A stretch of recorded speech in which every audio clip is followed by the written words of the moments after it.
An Elon Musk episode at the Rogan House is always fun, and usually I figure that if you have the time to actually watch the full Joe Rogan interview, you would have no need for this recap, right? But with the complicated way that Elon talks and his accent coming from who knows what planet, this recap might even help you if you watched it and still have no clue what he said. So I'll try to explain the best way possible everything. Let's get right into it. Joe wishes Elon congrats on his new baby boy. Elon will be able to tell his kids that he was born during a weird time, and especially he was born on May 4th. That's perfect for you, Joe says. And the name? I can't even pronounce it here. Look, take a look at it. This is the name. Joe says, what is that, a placeholder? So Elon answers that this name over here, I can't pronounce it, he actually made this name up with his wife, or he calls his partner, I'm assuming it's his wife, and he says that she came up with the X and the AE. You actually pronounce it X-Ash. That's how this AE conglomeration word thing is pronounced. So it's X-Ash, and the A12 is Elon's contribution, which is supposed to pay homage to the Archangel 12, the precursor to the SR-71, the coolest plane ever. And, well, Elon likes planes. He's also glad that he waited until he was older to have a kid. He accomplished a lot of things, and now he gets to spend more time making those things, but also devoting time for the baby. He says it's really enjoyable because he spends a lot of time working on AI, as we all know, and he takes a look at neural nets, which is watching how the brain develops in an AI processor, and now he gets to watch how a baby's brain develops, and he gets to compare the two neural nets. They both have very similar things because AI tries to replicate the principles in how the brain works when they build AI brain models. AI brains have multiple layers of neurons and back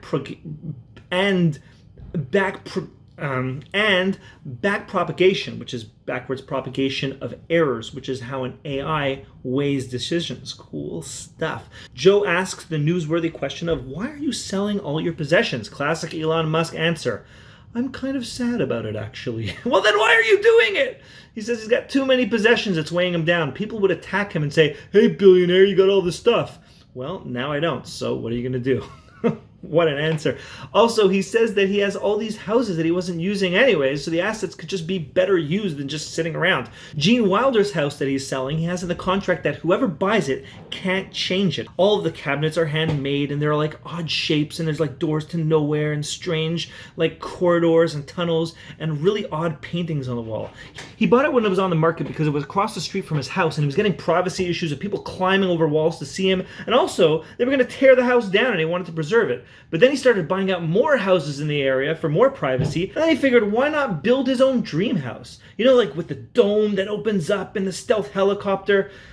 I seriously can't tell if he was joking or not. Either way, seriously, I have no idea. Either way, during this OCD building stage of his dream home, he started wondering, should I be wasting my time with this, or should I be spending more time on working on getting people to Mars? I should probably be focused on the latter. Yeah, because we gotta get to Mars. We gotta meet the aliens already. They're waiting for us. In the meantime, Elon is renting now instead of owning his own houses, and the only thing he's basically keeping are sentimental value stuff and the products that he owns. Like, he owns Tesla, so he's gonna, of course, keep his own Tesla, so the Teslas can stay.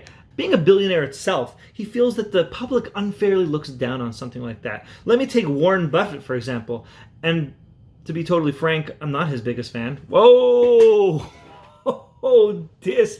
Anyways, he goes on to say, listen, but what Warren does is not a big deal. His job is to see where he should allocate capital, and he gets compensated for that. So why all the hate? He notes how most smart people usually focus all their energies and time into finance and law in those sectors, when really they should just make things of value, like he does. That's why he does it. He spends his time very, very productively. I mean, he owns the Boring Company. That he spends just 1% of the time, he says. That is a company that works on transportation and tunneling. He tried to get a light speed rail back in the day. He also owns Tesla and SpaceX. And he also says he spends 5% of his time on Neurolink, where he does AI. And he wants to put chips into people's brains, not ruffles either, like real, like computer chips. It'll be just like putting a heart monitor or an artificial hip in your body. So the body, just like the body doesn't reject that, it's not going to reject this either. It says that people even have brain devices like simulation for Parkinson's right now, which zaps your brain. You know, like how people used to kick the television to get it to work back in the 60s. But his Neurolink will go even further than that, reading and writing neurons and generating pulses. To do so, at least for version number 1, which he thinks he'll start putting in people within a year, they're going to have to take a chunk out of a person's skull, like an inch in diameter, and replace it with this device. This device is going to have 2 to 3 millimeter long electric threads or electrodes coming out of it, all attached to each neuron carefully, and then they'll stitch it back up and no one's going to know you're going to have it. Eventually, it's being designed to interface with the brain to fix your brain's electric circuits, thereby repairing things like eyesight, hearing, epilepsy, like firing a pulse to stop an epileptic seizure from happening in real time, or speech damage from a stroke, or even Alzheimer's, or muscle or limb functionality for quadriplegics, and anything wrong with the brain, and it'll make you even better than you were before you had even those injuries. It'll have a battery, a Bluetooth, and a charger. It's gonna, when they put it in, he says they're gonna have to avoid veins and arteries. So yeah, try not to sneeze when you're getting it done. And you'll even be able to take it out if you don't want anymore. So this will begin to achieve full AI symbiosis, as he says. It'll be able to change how we interact with others. And in the long run, you won't need to talk. You can just think and pulse brain images. Crazy. Joe actually compares drilling a hole in someone's head. He says it's like ice fishing, right? You know, you just drill in there and then you... Elon is scared of AI's potential, but you're either along for the ride or you're creating the ride, and it's probably better to do the latter. Elon notes how we're part AI already with our cell phones. If they're not with us, we have this missing limb syndrome. But we're just right now at a slow level using our thumbs instead of our brains to link to data. So just like we have an animal brain for motor functioning and a cognitive cerebral human brain, we're also going to have an AI brain, or we also already have it because of our cell phones, like with our smartphones. And that will just be part of our brains, and we'll have all three right in there. He says that our current communication technique is flawed. Our current communication technique being talking. He says it's flawed. Our brains are trying to figure out the best way to deliver information to someone, and we compress that into speech, and then the listener has to decode that by decompressing and internalizing. So the original message gets skewed. And what if the listener hears the word wrong or makes it even worse? And then Joe points out there's even tones and facial cues and expressions and sarcasm and all these things that can distort the message. So in about 10 years, Elon envisions a Neuralink's AI symbiosis that will be able to fix that outdated method of conversing, much like aliens do. Maybe you'd still use talking for sentimental, nostalgic reasons. Remember those days when we spoke? Honey, you know how you complain that we never speak anymore? Well, it's about to get worse. Language will also no longer be a barrier. Just like how Google Pixel is able to translate things in real time, your brain will be able to see the same thing. It's not even going to be language. It's going to be ideas, communicating with ideas with people, and it'll be just this free flow. One day in the distant future, you'll also be able to save your brain state. You know, like in a video game where you're pressing pause, or you save it so you can come back to it in like a few years. Same idea. You'll be able to revert to yourself 20 years ago, or put that in a different being or a biological being and hang out with you or how you were 20 years before. You'll be able to record in your head events like a movie and play it back perfectly. No more selective memory. And then they get into conversation like, what if life isn't real? Elon takes it further and says, well, what if everything is just our brain in a vat?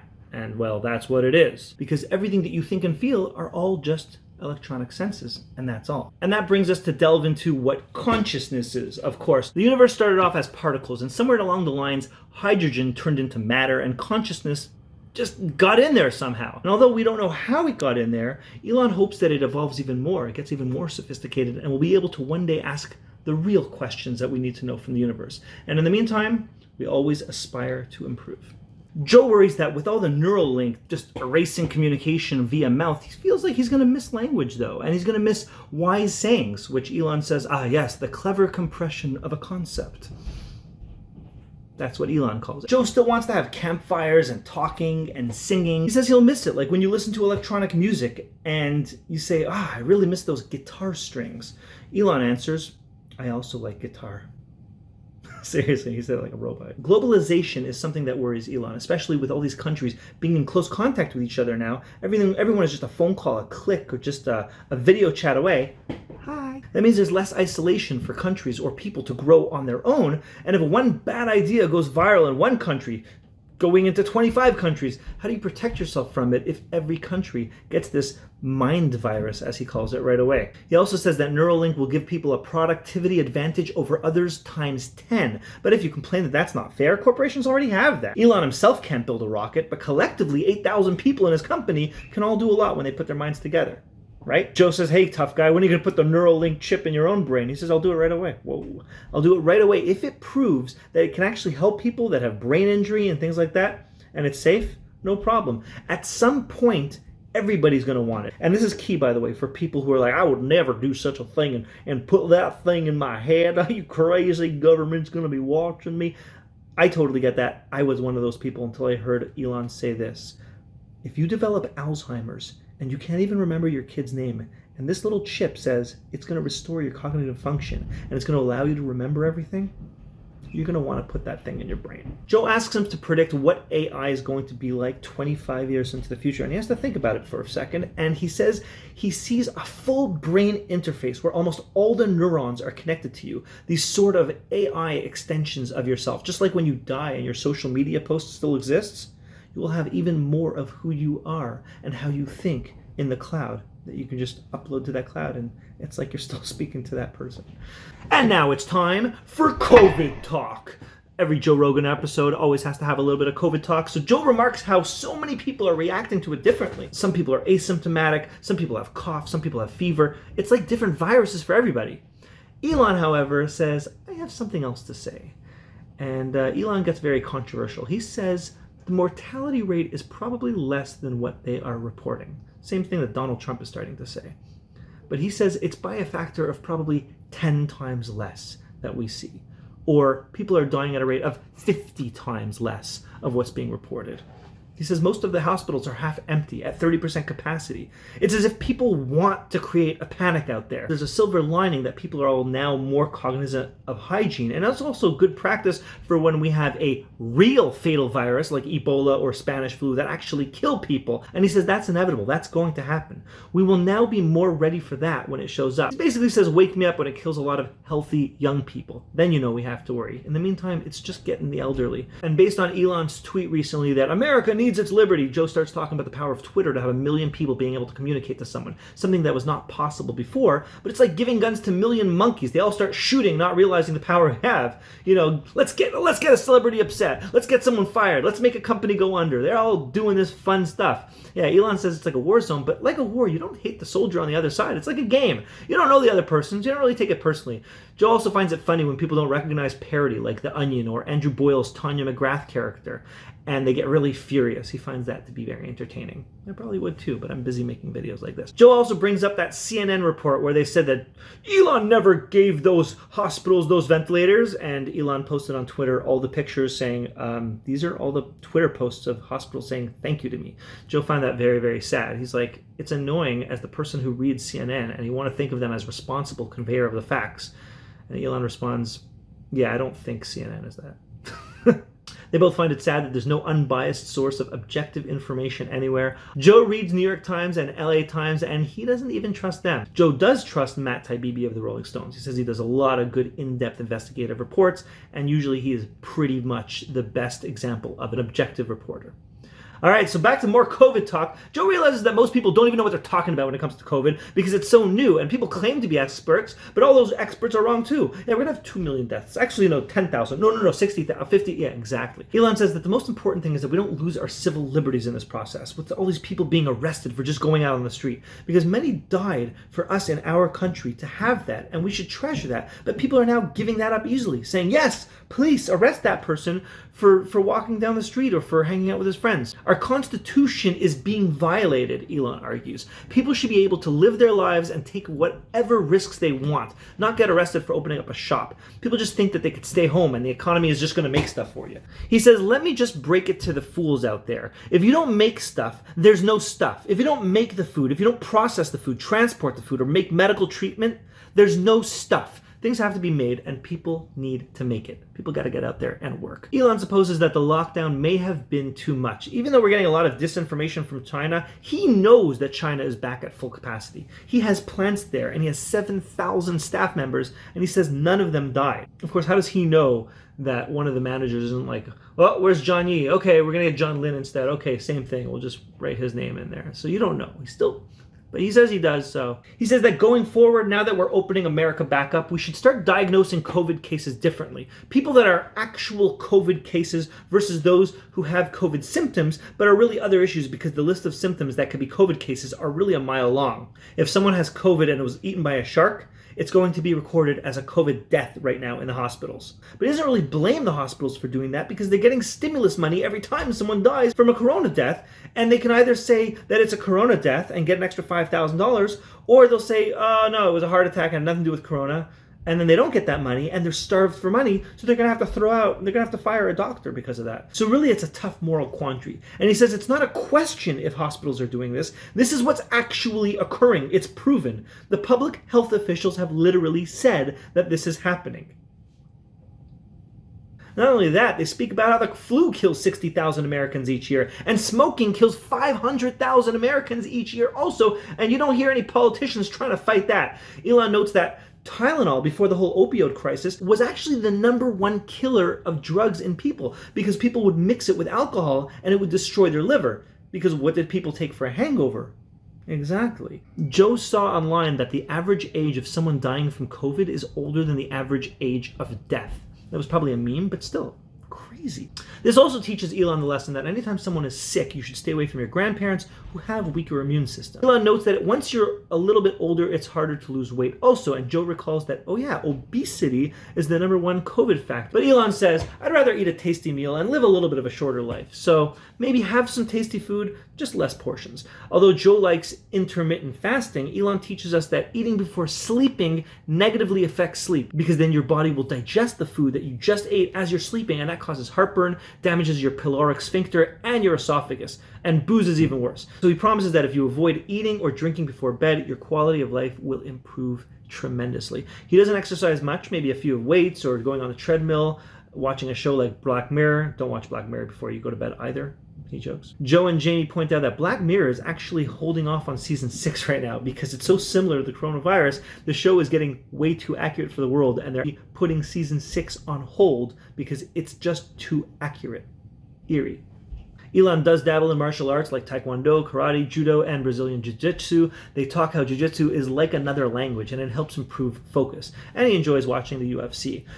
COVID did slow some of his business progress down. Like, he wanted to have the Roadster ready by now, but they still have to increase production, develop their Berlin and Shanghai factory, and work on their Cybertrucks. And when those things happen, then the Roadster's like the dessert. Joe brings up a company that Elon's never heard of called Unplugged Performance. What they do is they soup up Teslas, they give it wider tires, advanced suspensions, interior options, and Elon's cool with them. He says, that's pretty cool. Yeah, progress is king.